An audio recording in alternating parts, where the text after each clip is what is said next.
नमस्कार, जी बिजनेस देख रहे हैं आप। मैं हूं ताबिश हुसैन और आज हम बात करेंगे आपके हक की जी बिजनेस कैंपेन।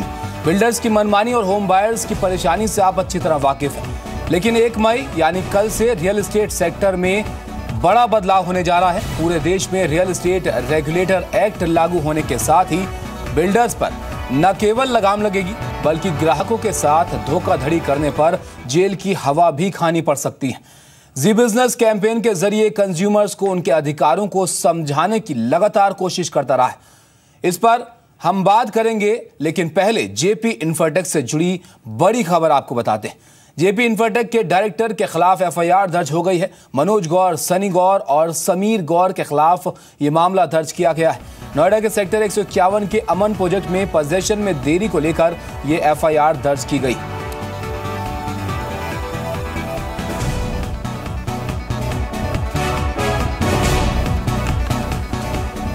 और इस पर बात करने के लिए इस वक्त गौरव हमारे संवाददाता इस वक्त जुड़े हुए हैं। गौरव, क्या है मामला? पोजीशन में देरी तो हुई है, किन लोगों ने एफआईआर दर्ज कराई है? होम बायर्स हैं?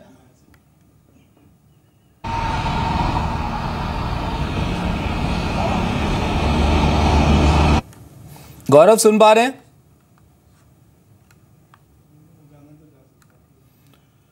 चलिए, लगता है गौरव तक हमारी आवाज नहीं जा रही है। उनसे फिर से संपर्क करने की कोशिश करेंगे, लेकिन आपको बता दें कि जेपी इंफ्राटेक के खिलाफ, उनके डायरेक्टर के खिलाफ एफआईआर दर्ज हुई है।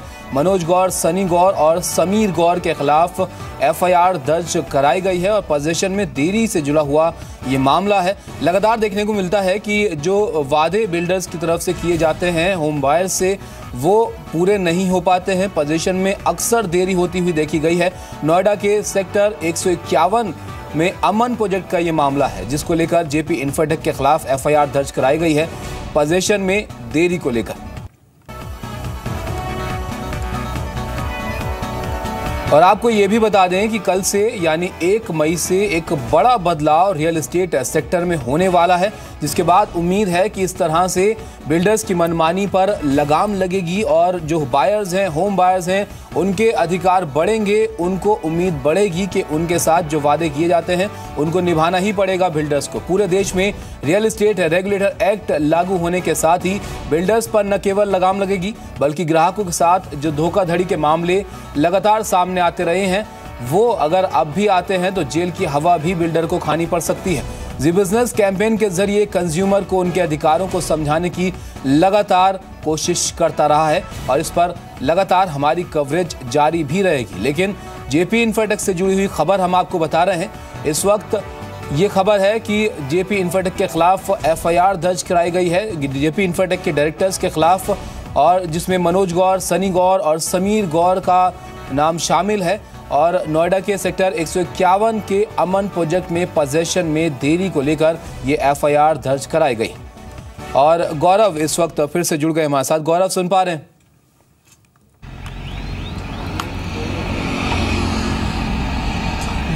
जी गौरव, क्या मामला है पोजीशन को लेकर? अक्सर देखने को मिलता है कि देरी होती है प्रोजेक्ट में। यहाँ पर क्या बायर्स ने एफआईआर दर्ज कराई है?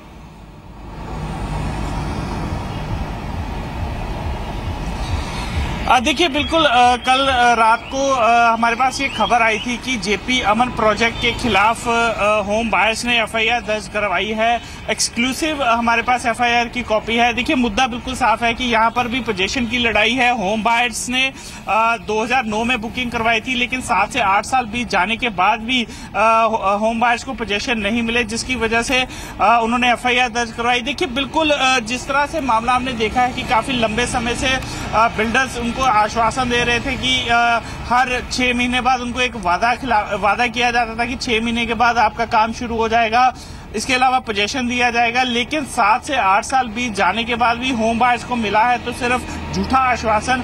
अब सवाल ये उठता है कि होम बायर्स जाए तो जाए कहाँ? इसके लिए उन्होंने आखिरकार जब बिल्डर की तरफ से किसी तरह का रिस्पॉन्स नहीं मिला तो उन्होंने कानून का सहारा लिया है। अब देखना ये होगा कि बिल्डर इसका जवाब कैसे देते हैं। जेपी के खिलाफ जो इनके डायरेक्टर है जेपी इंफ्राटेक के, मनोज गौर, समीर गौर और सनी गौर, इनके खिलाफ जो जेपी अमन प्रोजेक्ट है 151 में, उसके खिलाफ एफआईआर दर्ज हुई है।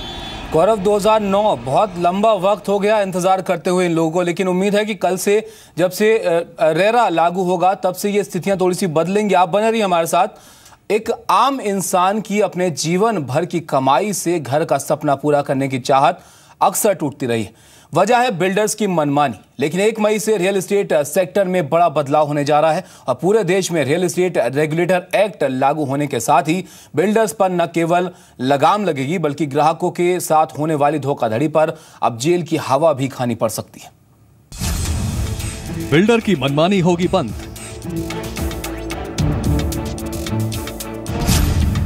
होम बायर्स की होगी चांदी।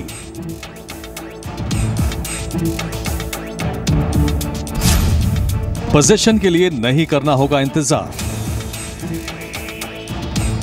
जी हां, 1 मई से रियल एस्टेट सेक्टर की तस्वीर बदलने वाली है। बिल्डर्स, डेवलपर्स के रहमो करम पर रहने वाले कस्टमर्स को ताकत मिलने वाली है। 1 मई से देश में real estate regulation and development act यानी रेरा लागू होने जा रहा है। नए कानून से सेक्टर में जवाबदेही बढ़ेगी और पारदर्शिता आएगी। नए कानून रेरा से बायर्स को काफी फायदा होने वाला है। 1 मई से लागू होने वाले रेरा के तहत हर राज्य में एपेलेट ट्रिब्यूनल बनेगा और सभी प्रोजेक्ट अथॉरिटी में रजिस्टर होंगे। रेरा लागू होने के बाद घर कारपेट एरिया पर ही बिकेंगे। रियल एस्टेट रेगुलेटर के नियमों के तहत बिना रजिस्ट्रेशन के प्रोजेक्ट नहीं बिकेंगे और बिना रजिस्ट्रेशन विज्ञापन नहीं होगा। प्रोजेक्ट से जुड़ी हर जानकारी वेबसाइट पर डालनी होगी। साथ ही प्रोजेक्ट के लिए अलग से एस्क्रो अकाउंट भी बनाना होगा और एस्क्रो अकाउंट में 70% पैसा रखना होगा। प्रॉपर्टी ब्रोकर भी रियल एस्टेट रेगुलेटर के दायरे में आएंगे। बिल्डर लेट पेमेंट पर मनमाना जुर्माना भी नहीं वसूल पाएंगे। बिल्डर की मर्जी से डील कैंसिल नहीं होगी और बिल्डर ओपन पार्किंग नहीं बेच सकेंगे। घर खरीदारों के साथ एक तरफा एग्रीमेंट नहीं बनेंगे। रेगुलेटर की बात ना मानने पर 3 साल तक की जेल या प्रोजेक्ट कीमत का 5 से 10% तक जुर्माना लगाया जा सकता है। सरकार साफ कर चुकी है कि 1 मई के बाद किसी तरह की कोई ढिलाई बर्दाश्त नहीं की जाएगी। या जो भी एग्रीमेंट्स होता है बायर और डेवलपर के बीच में, वो हमने इसमें मॉडल एग्रीमेंट्स बनाया है। वो इस तरह का है कि दोनों को इक्वल राइट होंगे। कई बार क्या होता है कि अगर आपकी पेनाल्टी है तो आपको 17% 15% पेनाल्टी बायर पे लग जाता है। प्रोजेक्ट डिले होता है तो पेनाल्टी नहीं होता है। अब जिसकी तरफ से भी डिफॉल्ट होगा पेनाल्टी बराबर होगी। हालांकि रियल एस्टेट बिल में काफी चीजें राज्यों पर भी निर्भर करती हैं। राज्य अगर ड्राफ्ट रूल्स को हल्का करेंगे तो इससे बिल लाने का मकसद भी प्रभावित होगा। ब्यूरो रिपोर्ट, जी मीडिया। और गौरव लगातार हमारे साथ बने हुए हैं। गौरव, अब रेरा लागू होगा, रियल एस्टेट रेगुलेटरी एक्ट लागू होगा, तो उसके बाद ये बात बिल्कुल साफ होगी कि जो वादे आप करते हैं, जो भी बातें बिल्डर्स की तरफ से कही जाएंगी, वो एज इट इज पूरी करनी होंगी।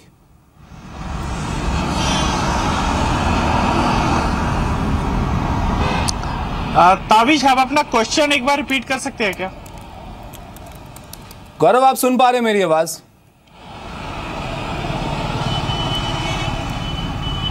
जी, मैं ये आपसे कह रहा था कि अब जब से रियल एस्टेट रेगुलेटर एक्ट लागू होगा 1 मई से, उसके बाद जो ये बातें सुनने में आती थीं कि बिल्डर्स जो प्रॉमिस करते थे बायर से, होम बायर से, वो पूरे नहीं होते थे। अब इसके बाद जो भी बातें की जाएंगी या जो भी प्रॉमिस किए जाएंगे उनको एज इट इज पूरा करना होगा। अगर आप नहीं करते हैं तो उसका हर्जाना बिल्डर्स को भरना पड़ेगा आने वाले वक्त में।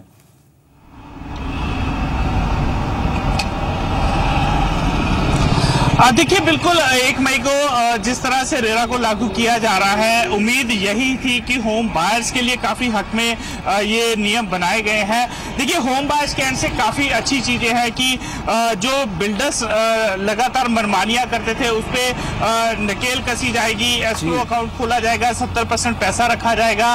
बिल्डर को पूरा प्लान जो है वो लेआउट है वो देना पड़ेगा। बिल्डर किसी भी तरह का उसमें बदलाव नहीं कर पाएगा।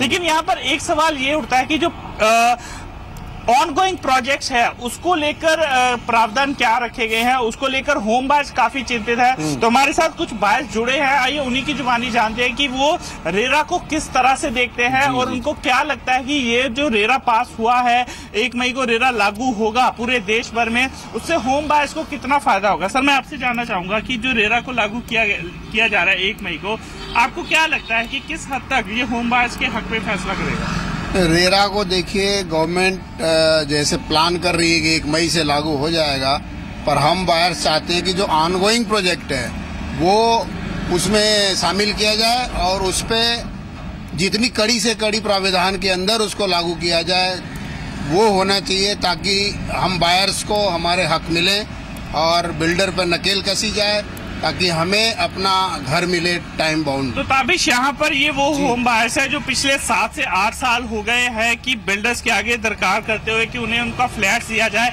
लेकिन अभी तक उनको पोजीशन नहीं मिला है। मैं सर आपसे जानना चाहूंगा कि आप रेरा को किस तरह से देखते हैं, किस नजरिए से दिखते हैं एज अ होम बायर?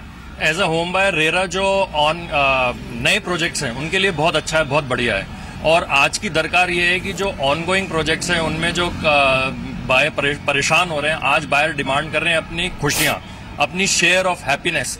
उसमें ऑनगोइंग प्रोजेक्ट्स में कहीं कुछ दिखता नहीं है कि किस तरीके से बिल्डर जो बार बार ये बहाना मारता है कि हमारे पास फंड खत्म हो गए हैं, हमारे पास अब अवेलेबिलिटी नहीं है काम आगे बढ़ाने के लिए। रेरा में किस तरीके से वो प्रावधान आएंगे कि बिल्डर की जवाबदारी फिक्स हो, क्योंकि जहां जहां पे जवाबदारी पेनल्टी बनती है वहां पे उन्होंने रेरा में कंपाउंडिंग मतलब पैसा देके बिल्डर छूट सकता है, फिर भी जवाबदारी से बचता हुआ नजर आ रहा है। ऑनगोइंग प्रोजेक्ट बहुत अलग हैं, इनकी डिमांडों को ठीक से सरकार समझे और ये जो लॉ है इसको इम्प्लीमेंट करने के लिए ऑनगोइंग प्रोजेक्ट्स में 2 चीजें हैं, करंट ऑफरिंग, उसकी जो टाइमलाइन है इस पे बंदिश लगाई जाए। तो यहाँ पर कई सवाल भी उठाए जा रहे हैं और कई तरह की डिमांड्स भी है जो रेरा को लेकर। सर मैं आपसे जानना चाहता हूँ कि आपको क्या लगता है कि रेरा होम बायर्स के हक में है या बिल्डर्स पर आने वाले समय पर जो नकेल है वो कसी जा सकी और होम बायर्स के हक में फैसले होंगे? मेरा ये मानना है कि जैसा केंद्र सरकार ने 2016 में रेरा एक्ट पास किया था, ये उसमें पिछली सरकारों ने काफी डायल्यूशन किया है। तो मेरा अब अपना यूपी सरकार से भी कहना है, गुजारिश है कि किसी तरह से वो जो केंद्र सरकार ने पास किया था सबसे पहले तो उसमें बिना किसी डायल्यूशन के वो ऐसे ही लागू किया जाए। दूसरा जो ये अपने ऑनगोइंग प्रोजेक्ट्स हमारे चल रहे हैं जिसमें मैं ज्यादा नहीं बस एनसीआर में बताता हूँ 5 लाख घर होंगे कम से कम जो पिछले 7 से 8 सालों से अटके हुए हैं, उनके लिए कोई क्लैरिटी मुझे ठीक से नजर नहीं आ रही है। उसमें थोड़ा सा ध्यान देने की जरूरत है इस रेरा एक्ट में। मतलब इनके ऊपर इतने अब कैसे हम बंदिश लगा सकते हैं, ये कैसे ना बचे, मतलब किस तरह से ये हम लोगों को घर दिला पाए। ताबिश यहाँ पे सवाल यही है कि जो ऑनगोइंग प्रोजेक्ट्स को लेकर अभी तक क्लैरिटी नहीं आ रही, उसकी वजह से होम बायर्स थोड़े से परेशान है। सर मैं आपसे जानना चाहूंगा, लेकिन गौरव ये बात भी आप इनसे जानिए कि चिंताएं तो रहती हैं, फिक्र भी है, वो जाहिर सी बात है, आप भी कवर करते रहते हैं, देखते भी रहते हैं, हम भी इस चीज को लगातार देख रहे हैं। लेकिन अब एक अथॉरिटी होगी जहां पर कम से कम शिकायत की जा सकेगी, एक पावर थोड़ी सी लोगों के पास होगी कि अगर उनकी कोई शिकायत है तो उसको लेकर वो अथॉरिटी के पास जा सकते हैं। ये भी आप जरा जानने की कोशिश कीजिए इन लोगों से कि उसको लेकर फिलहाल कितने होपफुल हैं ये लोग कि आपके पास एक कम से कम कुछ पावर तो आएगी कि अगर आपको कुछ गलत होता हुआ दिख रहा है तो आप उसके अगेंस्ट जा सकते हैं।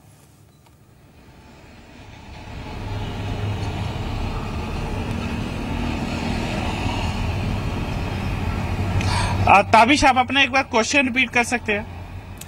गौरव मेरा सवाल ये था कि अब एक अथॉरिटी होगी कम से कम जहां पर बायर्स अपनी शिकायतें लेकर जा सकेंगे बिल्डर्स के खिलाफ, एक पावर उनके हाथ में होगी कि अगर कुछ गलत होता हुआ उनको लगता है अपने साथ तो उसकी आवाज वो उठा सकेंगे। इसको लेकर ये लोग कितने होपफुल हैं जो आपके साथ वहां पर इस वक्त मौजूद हैं, ये भी उनसे जरा जानने की कोशिश कीजिए। देखिए बिल्कुल ताबिश, जो एक अथॉरिटी गठन की जाएगी, अथॉरिटी जब गठन होगी तो उसमें जो पूरा लेआउट होगा बिल्डर को उसको बताना होगा, किस समय पोजीशन देना होगा, उसकी डेट बतानी होगी। अगर कुछ जो भी प्लान है जो ब्रोशर में दिया जाएगा, बिल्डर बायर एग्रीमेंट होगा, उसके ऊपर उसको पूरी क्लैरिटी देनी होगी। अगर बिल्डर वहां से कोई गड़बड़ी करता है तो उसमें 3 साल की कैद का सजा का प्रावधान रखा गया है। यानी एक चीज तो बिल्कुल क्लियर है कि जो अच्छे बिल्डर्स होंगे वही इस मार्केट में सर्वाइव कर पाएंगे। इसके अलावा अथॉरिटी हर प्रोजेक्ट के ऊपर नजर रखेगी, दिखाएगी कितना काम हो चुका है, और इसके अलावा बिल्डर्स को अपना पूरा प्लान जो होगा वो अपनी वेबसाइट पे अपलोड करना जरूरी होगा। यानी ये जो धोखेबाज बिल्डर्स हैं जो होम बायर्स की कमाई के साथ खिलवाड़ करते हैं, उनके साथ पूरी तरह से उन पर नकेल कसी जाएगी और होम बायर्स के हक में फैसले होंगे। ये बात तो क्लियर है, लेकिन देखना ये होगा कि जो राज्य सरकारें जो इन नियमों को थोड़ा सा डिल्यूट करने की कोशिश कर रही हैं, अगर वो सेंटर के रूल और उस पर लागू होते हैं पूरी तरह से, अगर किसी तरह का बदलाव नहीं होता तो काफी हद तक जो धोखेबाज बिल्डर्स है उन पे लगाम कसी जाएगी और होम बायर्स के हक में फैसले होंगे। ये बात तो बिल्कुल साफ है। जी बिल्कुल गौरव, शुक्रिया आपका सब जानकारी के लिए।